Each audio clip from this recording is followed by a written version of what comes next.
Deep state, উপরে যে আমরা রাষ্ট্র দেখি, এই রাষ্ট্রের ভিতরে আরও একটা রাষ্ট্র থাকে। যখন উপরের এই রাষ্ট্র চলে যায় তখন ওই রাষ্ট্র সামনে আসে। যখন শেখ হাসিনা এবং তার সাঙ্গপাঙ্গরা চলে গেছে তখন ডিপ স্টেট সামনে এসেছে। এই ডিপ স্টেট যখন শেখ হাসিনা ছিল তখনও রাষ্ট্র ক্ষমতায় তার রাষ্ট্র ছিল। ধরেন আমি আপনাকে সহজ একটা উদাহরণ দিই, আর্মি। শেখ হাসিনা যখন ক্ষমতায় ছিল তখন আর্মির হাতে ক্ষমতা ছিল না? ছিল না? ছিল। এখন আর্মির হাতে ক্ষমতা আছে না? নাই, আছে। ঠিক আর্মির মতো আপনি কল্পনা করেন, অসংখ্য প্রতিষ্ঠান আছে, প্রথম আলো, ডেইলি স্টার, ব্রাক। যখন শেখ হাসিনা ক্ষমতায় ছিল তখনও তাদের কাছে ক্ষমতা ছিল, যখন শেখ হাসিনা চলে গেছে তখনও তাদের কাছে ক্ষমতা আছে। ইহুদিরা এই জায়গাতে সবচেয়ে বেশি পরিশ্রম করে। তারা ভোটের রাজনীতিতে অংশগ্রহণ করার চাইতে ডিপ স্টেটে প্রভাব রাখার পরিকল্পনা বেশি করে।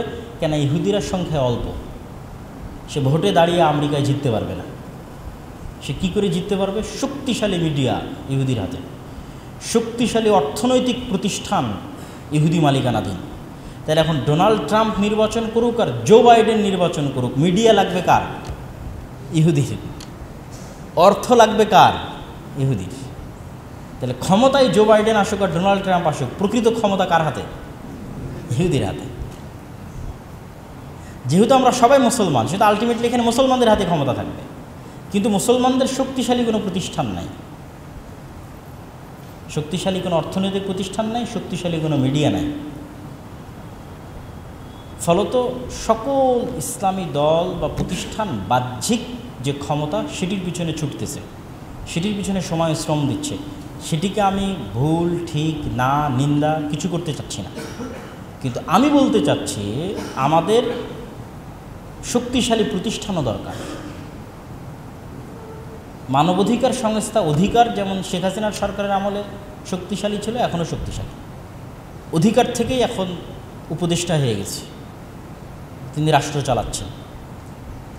কিন্তু এই ধরনের শক্তিশালী কোনো প্রতিষ্ঠান, মুসলমানদের প্রতিনিধিত্ব করবে এরকম কোনো মিডিয়া, এরকম কোনো শক্তিশালী প্রতিষ্ঠান দুর্ভাগ্যজনক হলো আমাদের হাতে নাই। তবে আপনারা যারা এখানে রাজশাহী বিশ্ববিদ্যালয়ের ছাত্র, যেহেতু সকলেই অনেক মেধাবী, হাজার হাজার ছাত্রের সাথে প্রতিযোগিতা করে এখানে চান্স পেয়েছেন, আপনাদের জীবনেও সামনে যাওয়ার সুযোগ আসবে। তো অন্তত আপনাদের মাথায় যেন এটি থাকে যে মুসলমানদের জন্য শক্তিশালী প্রতিষ্ঠান দরকার, যারা এই রাষ্ট্রের কাঠামোগত ইসলাম বিদ্বেষের বিরুদ্ধে লড়াই করবে। এটা আপনি শক্তিশালী মিডিয়া ছাড়া, শক্তিশালী অর্থনৈতিক প্রতিষ্ঠান ছাড়া পারবেন না। সর্বশেষ যেই কথা সব বক্তব্যে বলতেছি, আজকে ওই কথা বলে শেষ করি। আমরা যদি রাষ্ট্রে ইসলামকে দেখতে চাই, তাহলে রাষ্ট্রে ইসলামের বেসিক এলিমেন্ট দুইটা, সত্যবাদিতা এবং ন্যায়পরায়ণতা। যদিও এটা পুরো ওভারঅল ইসলামেরও বেসিক এলিমেন্ট। আপনি ইসলামের যত মূলনীতি, ন্যায় নীতি, আদেশ নিষেধ, তাওহীদ, সালাত, যাকাত, সকল কিছুর মূল ভিত্তি সত্যবাদিতা এবং ন্যায়পরায়ণতা। কিন্তু রাষ্ট্রে মূলত প্রথমত সত্যবাদিতা, ন্যায়পরায়ণতা। সত্যবাদিতা আল্লাহর সাথে, সত্যবাদিতা মানুষের সাথে। ন্যায়পরায়ণতা আল্লাহর সাথে, ন্যায়পরায়ণতা মানুষের সাথে। আল্লাহর সাথে ন্যায়পরায়ণতা হচ্ছে শিরক মুক্ত, আর মানুষের সাথে ন্যায়পরায়ণতা হচ্ছে জুলুম এবং অত্যাচার না করা। আল্লাহর সাথে সত্যবাদিতা হচ্ছে শিরক মুক্ত থাকা, মানুষের সাথে সত্যবাদিতা হচ্ছে সত্য বলা, সত্য লিখা এবং সত্যের উপর থাকা। তো ওই যে দীর্ঘ 190 বছরের গোলামির কারণে সত্যবাদিতা এবং ন্যায়পরায়ণতা, এই দুইটা গুণ প্রচুর পরিমাণে ক্ষতিগ্রস্ত হয়েছে। শুধু বাংলাদেশের মুসলমানদের না, ইন্ডিয়ার মুসলমানদের, পাকিস্তানের মুসলমানদের, আফ্রিকার মুসলমানদের, যারাই গোলাম ছিল, ইউরোপিয়ানদের, তাদের সবার এই দুটো গুণ প্রচুর পরিমাণে ক্ষতিগ্রস্ত হয়েছে, সত্যবাদিতা এবং ন্যায়পরায়ণতা। আর যারা গোলাম ছিল না, যেমন আফগানিস্তান, তাদের এই দুটো বেসিক গুণ জন্মগত তাদের মধ্যে থেকে গেছে। সত্য বলতে হবে, ন্যায় প্রতিষ্ঠা করতে হবে। আর আমাদের এই গোলামির কারণে দেখবেন আমাদের মাদ্রাসা মসজিদগুলোতেও, আমাদের ইসলামী শিক্ষা প্রতিষ্ঠানেও, আমাদের ইসলামী দলেও সকল কিছু আছে, এই দুটো জিনিস নাই। ইসলামী দলে আমির তাকেই পদায়ন করেছে যে আমিরের বেশি চামচামি করেছে, তাহলে তিনি ইসলামী দলে কি রক্ষা করতে পারলেন না? ন্যায় রক্ষা করতে পারলেন না। তাহলে উনি ওনার ইসলামী দলে ন্যায় রক্ষা করতে পারলেন না, মানে আল্লাহ ওনার হাতে অন্তত ইসলামী খেলাফত দেবে না, মানে ইসলামী খেলাফতের যোগ্যতা নিয়ে হারিয়ে ফেললেন। এইটা জাতিগত বাঙালি হওয়ার কারণে এই সমস্যাটা আমাদের মধ্যে প্রচুর। মাদ্রাসায় যান, মসজিদে যান, সব জায়গায় ইসলামের অন্যান্য এলিমেন্ট ঠিক আছে, কিন্তু সত্যবাদিতা এবং ন্যায়পরায়ণতার অনুপস্থিতি আছে। গত 15 বছর অসংখ্য ওসি, ডিসি, এসপি ছিল যারা হাজি, নামাজি, কিন্তু সে তার পদের প্রতি আমানতের খেয়ানত করেছে, ন্যায়পরায়ণ ছিল না, সত্যবাদী ছিল না, তার পদের সাথে সে ন্যায়পরায়ণতা করেনি। তাহলে ন্যায়পরায়ণতা এবং সত্যবাদিতা যে ইসলামের কিছু, এটা যদি ন্যূনতম জানা থাকতো, তাহলে প্রশ্ন ফাঁস করে সেই টাকা আল্লাহর রাস্তায় দান করার কথা কেউ বলতো না। যদি জানা থাকতো যে ন্যায়পরায়ণতা এবং সত্যবাদিতা ইসলামের কিছু, তাহলে এই শিক্ষাটার চরম অভাব। ছোট্ট থেকে ছোট্ট প্রতিষ্ঠানে আমাদের চেষ্টা করতে হবে, লাইব্রেরি হোক, ডিপার্টমেন্ট হোক, স্কুল হোক, কলেজ হোক, মাদ্রাসা হোক, মসজিদ হোক, চেষ্টা করতে হবে সত্যবাদিতা প্রতিষ্ঠা করতে, ন্যায়পরায়ণতা প্রতিষ্ঠা করতে। তাহলে কি দাঁড়াবে? তাহলে আল্লাহ সুবহানাহু ওয়া তাআলা এই দুটো জিনিস প্রতিষ্ঠা করার কারণে আমাদেরকে একসময় রাষ্ট্রেও ইসলাম প্রতিষ্ঠা করার সুযোগ দিবেন। কিন্তু যদি এই সত্যবাদিতা, ন্যায়পরায়ণতা না থাকে, তাহলে আমরা হয়তো অন্য আমল আখলাক দিয়ে জান্নাতে যেতে পারি, তওবা ইস্তেগফার করে জান্নাতে চলে যেতে পারি, কিন্তু রাষ্ট্রে ইসলাম প্রতিষ্ঠার গুণ আমাদের মধ্যে নাই। এই জন্য আল্লাহ আমাদেরকে রাষ্ট্রে ইসলাম দিচ্ছেন না। যাদের মধ্যে আছে তারা প্রথমে এটাই বাস্তবায়ন করেছে, তাদেরকে আল্লাহ সুবহানাহু ওয়া তাআলা দিয়ে দিয়েছে। এই কথার পরেও আর একটা শেষ কথা বলি, সেটি হচ্ছে আমাদের মধ্যে আরেকটি ভুল ধারণা আছে যে আমরা সবাই ইসলামকে বিভিন্ন পার্সপেক্টিভ, বিভিন্ন দৃষ্টিভঙ্গি থেকে দেখে সেই ভিন্ন ভিন্ন দৃষ্টিভঙ্গিতে আমল করার চেষ্টা করি। পূর্ণাঙ্গভাবে কেউ ইসলামকে দেখতে চায় না। কেউ হয়তো শুধু ফাজাইলে আমলকে দেখেছি, দেখে ইবাদত, বন্দেগী, দাওয়াত সেটার পিছনে আছে। কেউ হয়তো শুধু ইসলামের রাষ্ট্র, খেলাফত এই কেন্দ্রিক বিষয়গুলোকে দেখেছি, দেখে হয়তো রাজনীতি নিয়ে ব্যস্ত আছে। তো এই যে ইসলামকে বিভিন্ন দৃষ্টিভঙ্গি থেকে দেখা, কেউ হয়তো শুধু ইসলামের আকিদা অংশটা দেখেছি, দেখে হয়তো শুধু সঠিক আকিদা কেমনে মানুষের সংস্কার করা যাবে সেটি নিয়ে ব্যস্ত আছে। কিন্তু ইসলামের তো একটা সামগ্রিক রূপ আছে, কমপ্লিট কোড অফ লাইফ। ইসলামের পরিবার নীতির ভিত্তি আছে, সমাজ নীতির ভিত্তি আছে, অর্থনীতির ভিত্তি আছে, রাষ্ট্রনীতির ভিত্তি আছে, ব্যক্তি জীবনের ভিত্তি আছে। এবং ইসলাম একাই পরিপূর্ণ, স্বয়ং সম্পূর্ণ, বৈপ্লবিক একটি দিন, সর্বগ্রাসী একটি দিন। অন্য আর কোনো দিন এতটা সর্বগ্রাসী না, ইসলাম যতটা সর্বগ্রাসী। সর্বগ্রাসী মানে সর্বব্যাপী। না কোনো ভাষার লিমিটেশন আছে, না কোনো জাতির লিমিটেশন আছে, না কোনো গোত্রের লিমিটেশন আছে, না কোনো সময়ের লিমিটেশন আছে। উইদাউট এনি লিমিটেশন পৃথিবীর সমগ্র পৃথিবীতে একচ্ছত্র আধিপত্য প্রতিষ্ঠা করার সকল এলিমেন্ট ইসলামের মধ্যে আছে, অ্যাজ এ দিন, ধর্ম হিসেবে তার মধ্যে আছে। ইসলামের এই সামগ্রিক চেহারাটা আমাদের মাথায় থাকতে হবে এবং আমাদেরকে পূর্ণাঙ্গভাবে ইসলাম মানতে হবে। উদখুলু ফিস-সিলমি কাফা, তোমরা পরিপূর্ণরূপে ইসলাম প্রবেশ করো। রাসূল সাল্লাল্লাহু আলাইহি ওয়াসাল্লামকে অপমান করলো, আমি একটা মিছিল নিয়ে বের হলাম, এটা ইসলামের একটা পার্ট। কিন্তু ইসলামের আরেকটা জরুরি বিধান তো সালাত, আরেকটা জরুরি বিধান তো সিয়াম। তো আমি তো সেই সালাতের সাথে সম্পৃক্ত না। তাহলে শুধু রাসূল সাল্লাল্লাহু আলাইহি ওয়াসাল্লামকে প্রতিবাদ করলাম, একটা মিছিল বের করলাম, এটা দিয়ে ইসলাম প্রতিষ্ঠা হবে না। আমাকে পরিপূর্ণরূপে ইসলামের মধ্যে অন্তর্ভুক্ত হতে হবে। আমার ব্যক্তি জীবন, পরিবার জীবন থেকে সম্পূর্ণরূপে উদখুলু ফিস-সিলমি কাফা, ইসলামের অন্তর্ভুক্ত হতে হবে। এবং এতে আপনার দুনিয়াবী উপকার ছাড়া কোনো ক্ষতি নাই। আর পরকালীন উপকার তো অবশ্যই আছে, কিন্তু দুনিয়াবী উপকারও আছে। আপনি ইসলামের মধ্যে পরিপূর্ণরূপে প্রবেশ করবেন, এটি আপনাকে বিভিন্ন অ্যাঙ্গেলে দুনিয়াবী উপকার দেবে। শুধু যদি সালাতের কথাই বলি, তাহলে সময়ানুবর্তী হতে, ডিসিপ্লিন মেনটেন করতে, টাইম ম্যানেজমেন্ট করতে দুনিয়াতে সালাতের চেয়ে তার বড় কোনো উপকারী মাধ্যম নাই, যেটি কাজে লাগিয়ে একজন স্টুডেন্ট তার টাইমকে ম্যানেজ করতে পারে, একজন ব্যবসায়ী তার টাইমকে ম্যানেজ করতে পারে, একজন চাকুরিজীবী, একজন উদ্যোক্তা তার টাইমকে ম্যানেজ করতে পারে, একজন কৃষক তার টাইমকে ম্যানেজ করতে পারে, সেটা হচ্ছে সালাত।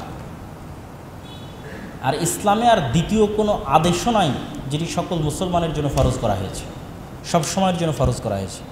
আপনি পুরো কোরআন এবং পুরো ইসলাম ঘেটে আর দ্বিতীয় কোনো ফরজ আদেশ নিতে পারবেন না যেটি ডেইলি আপনাকে করতে বলা হয়েছে। এখনও চিন্তা করেন যে ফরজ হিসেবে করতেই হবে, নিষেধ অনেক কিছু আছে। রমজান সিয়াম পালন করতেই হবে বছরে একবার, হজ আদায় করতেই হবে যদি টাকা থাকে সারা জীবনে একবার, জাকাত দিতেই হবে যদি টাকার মালিক হই। তাহলে যে টাকার মালিক না, যে গরিব, যার হজ করার সামর্থ্য নাই, যে ধনী, সকলের জন্য একটা বিধান সব সময়ের জন্য প্রযোজ্য, সেটা কি? সালাত। এবং সালাতের সকল শর্ত লঙ্ঘন হয়ে গেলেও সালাত আদায় করতে হয়।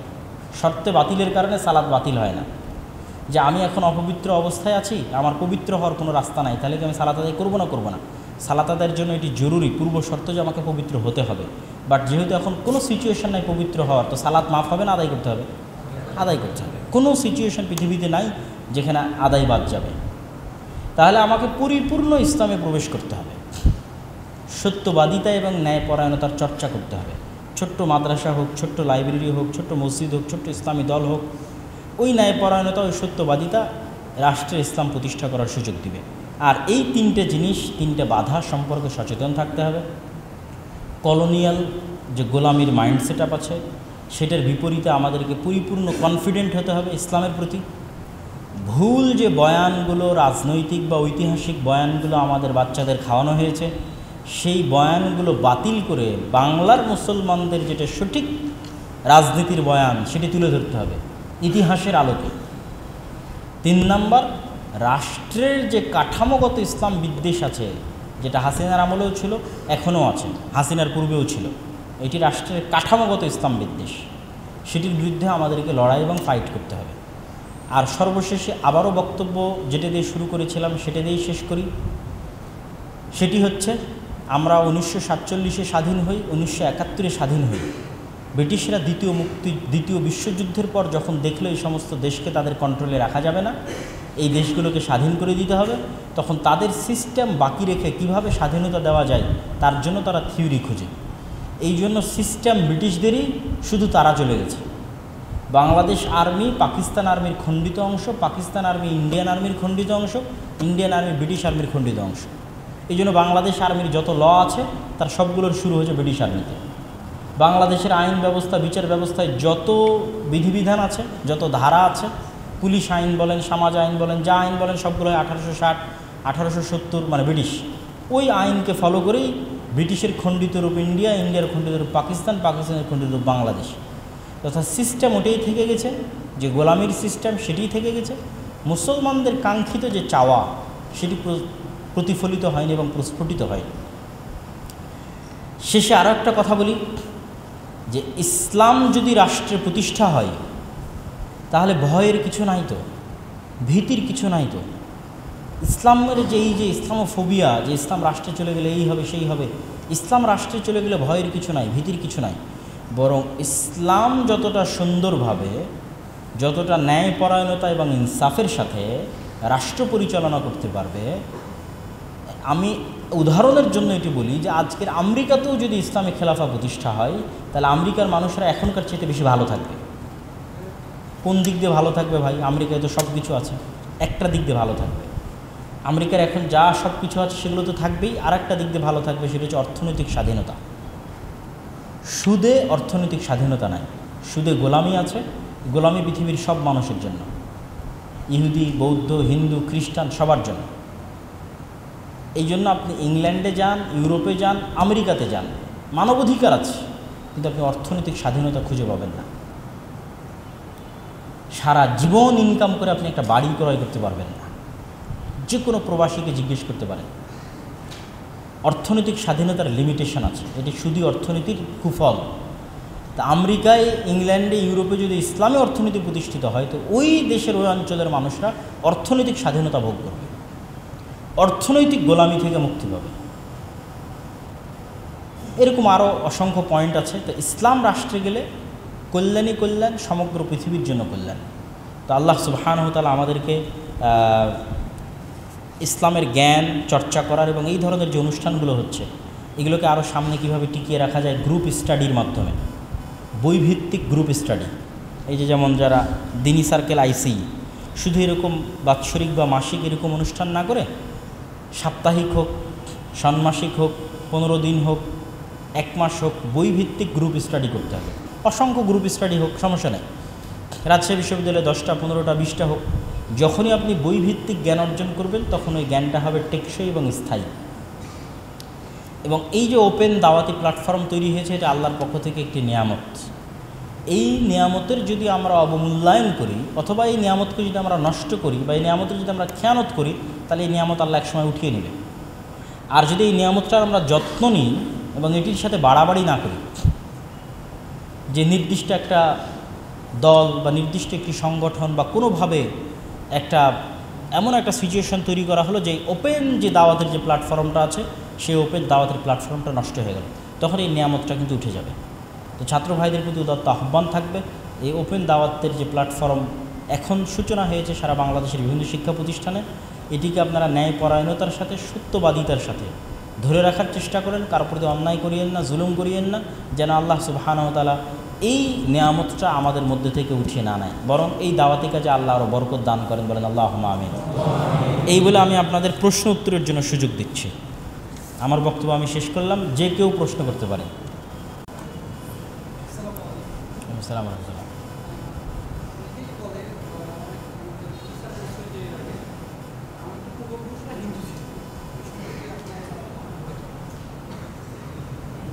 এটিতে সমস্যা কি, সেটির উত্তর আপনি এটা বলবেন যে আমাদের পূর্বপুরুষরা আদম আলাইহিস সালামের সন্তান ছিল না? মোদির আদি পিতার নাম কি? আদম আলাইহিস সালাম। বুঝেননি মনে হয়। মোদি যদি দাবি করে যে আমাদের বাবা হিন্দু ছিল, তো আমি দাবি করব মোদির বাবা আদম আলাইহিস সালাম ছিল, মানে ইসলাম ছিল, মুসলমানেরা ছিল। তো আলটিমেটলি কোনো না কোনো এক সময় গিয়ে আমরা কাদের সন্তান? মুসলমানদের সন্তান।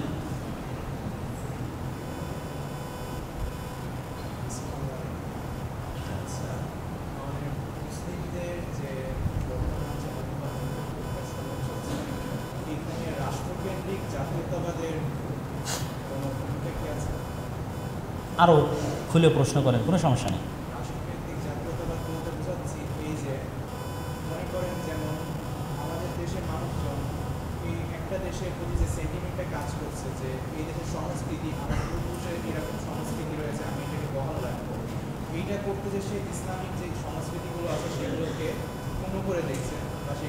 বুঝতে পেরেছি।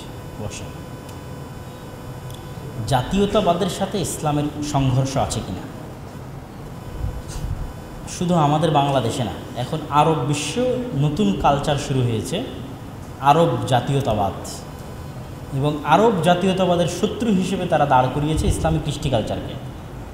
এবং জাহিলি যুগের যে কৃষ্টি কালচারগুলো ছিল সেগুলোই হচ্ছে তাদের আরব জাতির কৃষ্টি কালচার। সামান্য কিছু হাতে গোনা কিছু মানুষ চেষ্টা করতেছে। তো আমি যেটি বলতে চাইব যে রাসূলুল্লাহ সাল্লাল্লাহু আলাইহি ওয়াসাল্লামের পরে ইসলাম যখন বিভিন্ন দেশে প্রবেশ করেছে, ওই সমস্ত দেশের মুসলমানেরা এমনভাবে ইসলামকে গ্রহণ করেছে যে তারা তাদের ইতিহাস তো বহু দূরের কথা, নিজস্ব ইতিহাস তো বহু দূরের কথা, নিজস্ব সংস্কৃতি তো বহু দূরের কথা, নিজের ভাষা পর্যন্ত ছেড়ে দিয়েছে। এর অসংখ্য উদাহরণ আপনি পাবেন। আপনি ইতিহাস পড়েন যে স্পেনে ইসলাম প্রবেশের আগে কি ভাষা ছিল। স্পেন কিন্তু অনেক দূরে, মক্কা মদিনা থেকে অনেক দূরে। স্পেনে যখন ইসলাম প্রবেশ করেছে তখন স্পেনের মানুষ এমনভাবে ইসলামকে গ্রহণ করে নিয়েছে যে ইসলামের ভাষাটাও গ্রহণ করে নিয়েছে। এটি হচ্ছে পরিপূর্ণ অন্তর দিয়ে ইসলামে প্রবেশ করা। তো আমরা কেন অন্তর দিয়ে পরিপূর্ণ ইসলামে প্রবেশ করতে পারিনি? কেননা সাধারণত আমরা ইরান বা পারস্য থেকে আসা যে দাওয়াত, সেই দাওয়াতের ফ্লোর অন্তর্ভুক্ত ছিলাম এবং তাদেরই শাসনের অন্তর্ভুক্ত ছিলাম। আর পারস্যরা একটু জাতীয়তাবাদীতে বিশ্বাসী। এখনও পারস্যরা মনে করে যে কাদেসিয়ার যুদ্ধে ওমর রাদিয়াল্লাহু তাআলার শাসন আমলে যে মুসলিম সৈন্যদের হাতে পারস্যের পরাজয়, সেটিকে তারা এখনও তাদের নিজেদের পরাজয় মনে করে। তো এই ধরনের জাতীয়তাবাদী চিন্তা, ওই যেটা আমি বললাম ইসলামের প্রতি পূর্ণ কনফিডেন্স, পরিপূর্ণরূপে ইসলামে প্রবেশ করতে আমাদেরকে বাধা দেয়। অতএব এটি থেকে সম্পূর্ণরূপে বের হয়ে আসতে হবে। আমাদের জাতির ওই কৃষ্টি কালচারে কোনো সমস্যা নাই যা ইসলামের বিরোধী নয়। রাসূলুল্লাহ সাল্লাল্লাহু আলাইহি ওয়াসাল্লাম আরব কৃষ্টি কালচারের উপরেই তো বড় হয়েছে। তিনি শুধু আরব কৃষ্টি কালচারের ওই জিনিসগুলোকে আঘাত করেছেন যেগুলো আল্লাহর বিধানের বাইরে। আমি বাঙালি হিসেবে যদি লুঙ্গি পরা আমার কালচারের মধ্যে থাকে আর লুঙ্গি পরা যদি ইসলাম বিরোধী না হয়, কোনো সমস্যা আছে? কোনো সমস্যা নেই। কিন্তু আমার কালচারের এমন কিছু যা ইসলাম বিরোধী, সেটাকে অবশ্যই পরিপূর্ণরূপে ঝেড়ে ফেলতে হবে। আর বাকি আমার নিজস্ব কালচার আরও বহু কিছুতে আমি ফুটিয়ে তুলতে পারি যেটি ইসলাম বিরোধী নয়। এটিতে ইসলামের কোনো আপত্তিও নয়, বরং এটা সৌন্দর্য বৃদ্ধি করে।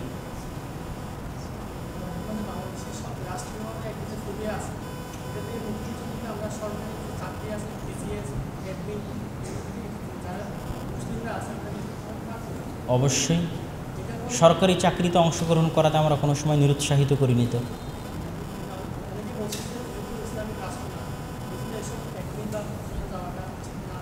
না, ইসলামী রাষ্ট্র না, কিন্তু মুসলিম রাষ্ট্র, এবং পূর্ণাঙ্গ ইসলামী রাষ্ট্র তো খোলাফায়ে রাশেদিনের সময় শেষ হয়ে গেছে। তারপরে মাঝে মধ্যে কিছু কিছু সময় পূর্ণাঙ্গ ইসলামী রাষ্ট্র ছিল, বাকি কখনোই পূর্ণাঙ্গ ইসলামী রাষ্ট্র প্রতিষ্ঠিত হয়নি খোলাফায়ে রাশেদিনের আদলে ওইভাবে। তো তার মানে কি আমি তাহলে রাষ্ট্র থেকে সম্পূর্ণ আলাদা হয়ে যাব? না, বরং আরও বেশি অংশগ্রহণ করা উচিত, যাতে আমরা এই রাষ্ট্রীয় যে ইসলাম বিদ্বেষ আছে সেটির বিরুদ্ধে ফাইট করতে পারি।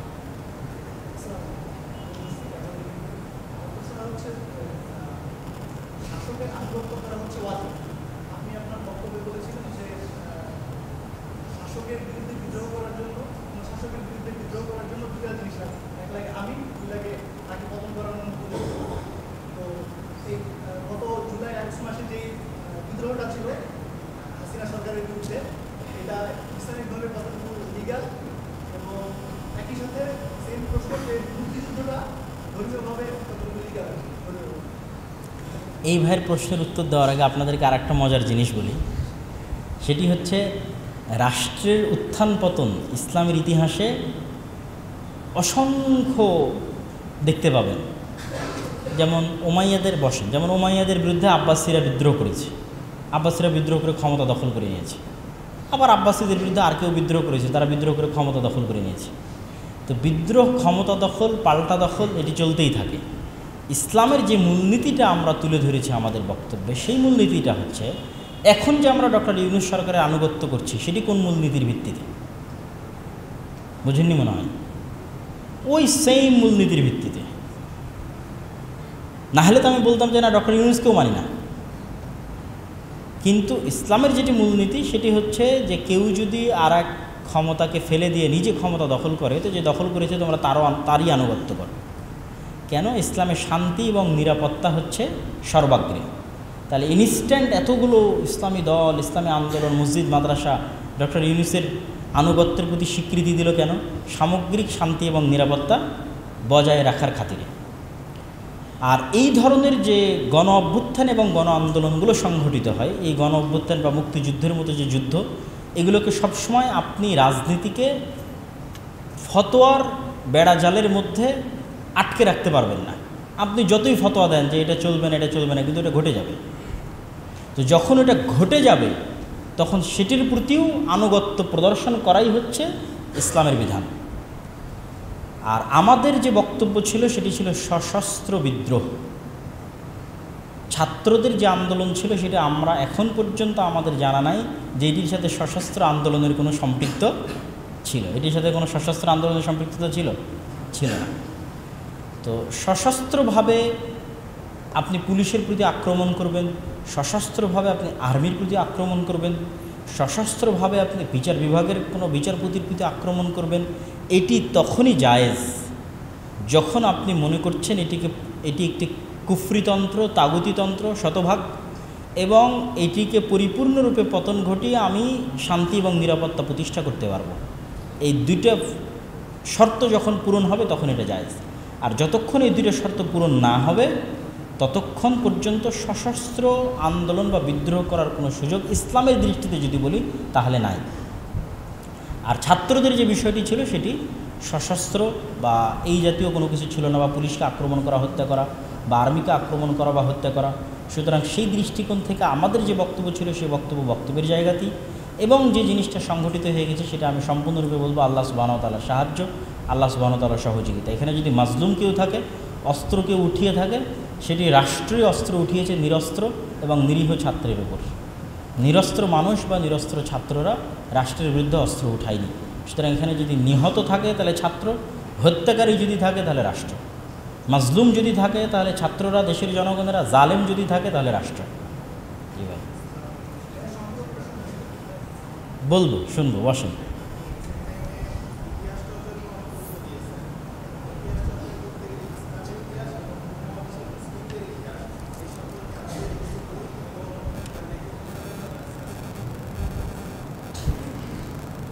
বই নির্দিষ্ট করে বলা খুব কঠিন। আপনি অসংখ্য বই পাবেন, বাট সামগ্রিক ইতিহাসের জন্য যদি বলি তাহলে আল বিদায়া ওয়ান নেহায়া, ইমাম ইবনে কাসির রাহিমাহুল্লাহ পৃথিবীর ইতিহাসের শুরু থেকে নিয়ে ওনার সময়কাল পর্যন্ত, আল বিদায়া মানে স্টার্টিং আর নেহায়া মানে এন্ডিং, শেষ, পৃথিবীর শুরু থেকে নিয়ে শেষ পর্যন্ত এক বিশাল ইতিহাস উনি রচনা করেছেন। এবং পরবর্তীতে যত ইতিহাসের গ্রন্থ মানুষ লিখেছে তাদের রেফারেন্স বুক হিসেবে তারা কোন বইটিকে ব্যবহার করেছে? বিদায়া এবং নেহায়াকে ব্যবহার করেছে, যারাই লেখুক না কেন। তো আপনি যেহেতু বিদায়া এবং নেহায়া রেফারেন্স বুক, সেহেতু এটিকে এক নম্বরে রাখতে পারেন। আর বাজারে যত ধরনের ইতিহাসের বই পাওয়া যায়, হাদিসের সহি এবং জয়ীফের মতো ইতিহাসের সহি এবং জয়ীফ নির্ধারণ করা জটিল, এবং ইতিহাসের বিষয় কিছুটা উন্মুক্ত।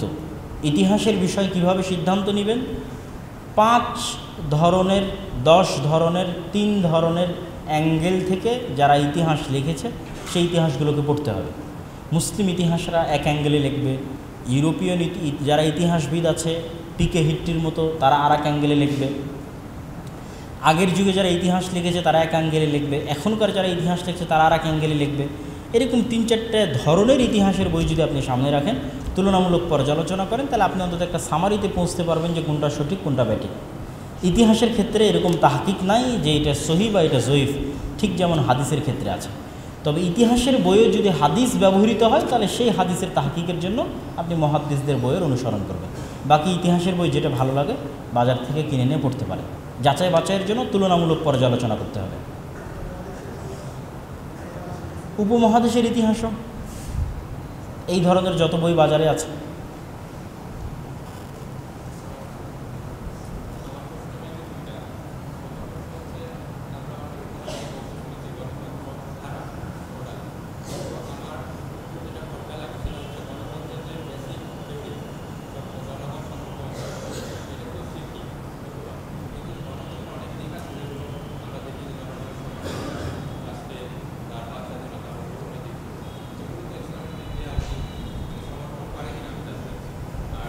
বসা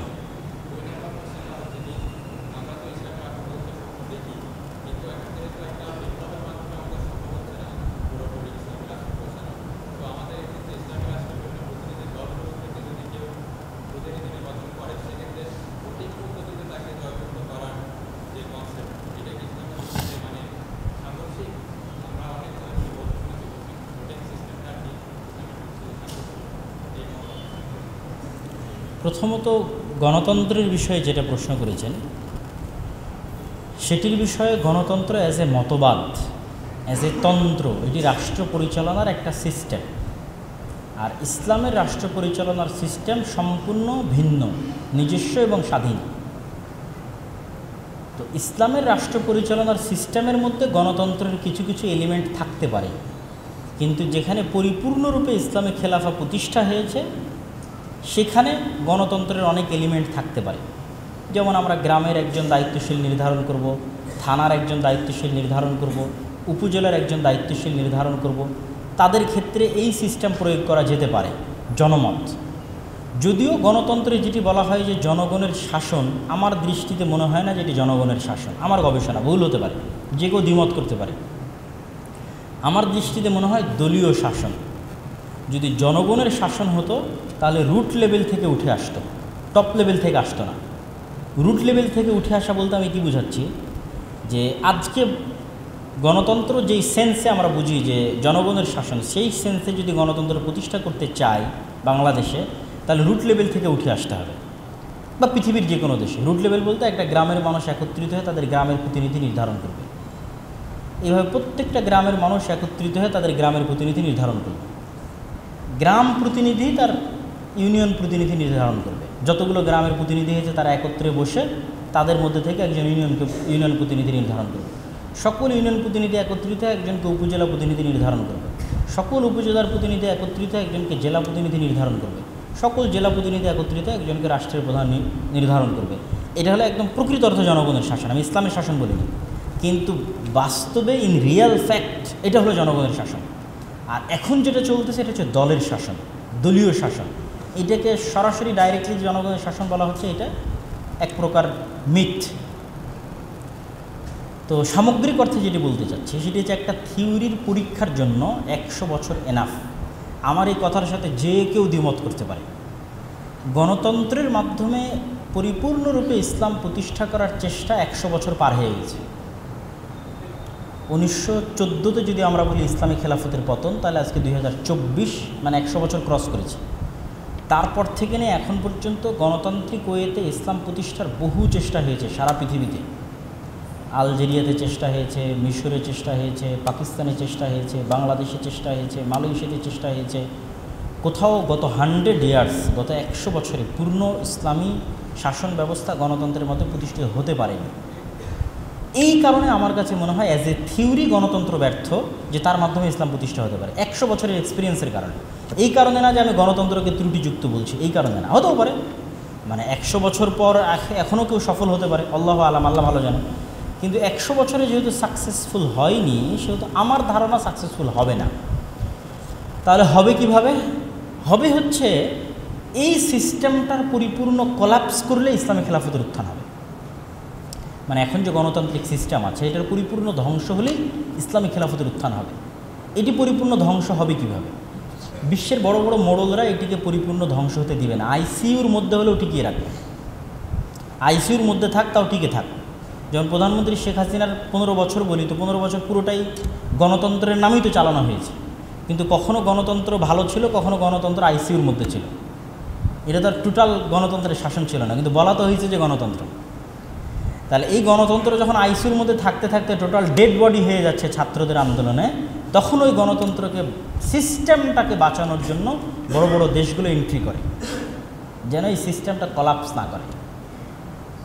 কেননা এই শেখ হাসিনার আমলেও যদি গণতন্ত্র কলাপস করতো, বাংলাদেশে যদি একটা গৃহযুদ্ধ শুরু হতো, আল্লাহ না করুক, আমরা চাই না মানুষের রক্তপাত, কিন্তু এই সিস্টেম কলাপস করলে এর উপরে ইসলামী খেলাফতের উত্থান হতো। 10 বছর গৃহযুদ্ধ চলুক, 15 বছর চলুক, 20 বছর চলুক, কিন্তু ওর পরে যেটা আসবে এটা ইসলামী খেলাফত, এবং ওইটা পূর্ণাঙ্গ ইসলামী খেলাফত, উইদাউট এনি কম্প্রোমাইজ। তো আমি যেটা বলতে চেয়েছি যে আমরা যদি পূর্ণাঙ্গ ইসলামী খেলাফত চাই, কোনো প্রকার কম্প্রোমাইজ ছাড়া, তাহলে সেটির জন্য গণতন্ত্র আমার কাছে শতভাগ সাকসেসফুল কোনো মূলনীতি মনে হয় না। তাহলে ভাই আপনার কাছে কি মূলনীতি আছে?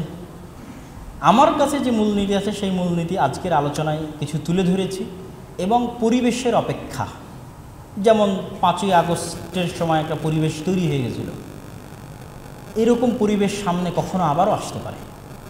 সেই পরিবেশ যখন তৈরি হবে, তখন যেন ইসলামী দলগুলো, ইসলামী সংগঠনগুলো, মুসলমানেরা এখানে পূর্ণাঙ্গ ইসলামী খেলাফত প্রতিষ্ঠা করতে পারে, তার প্রস্তুতি থাকতে হবে।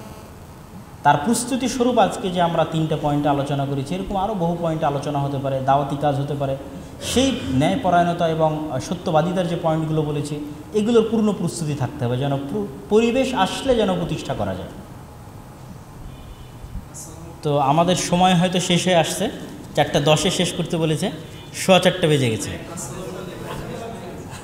হ্যাঁ, আজানের সময় হয়ে গেছে। আচ্ছা, একটা লাস্ট 1 মিনিটে কোশ্চেন নেবো। আর কারো কোশ্চেন পার্সোনালি সালাতের পরে আমি শুনবো, আজান দিন।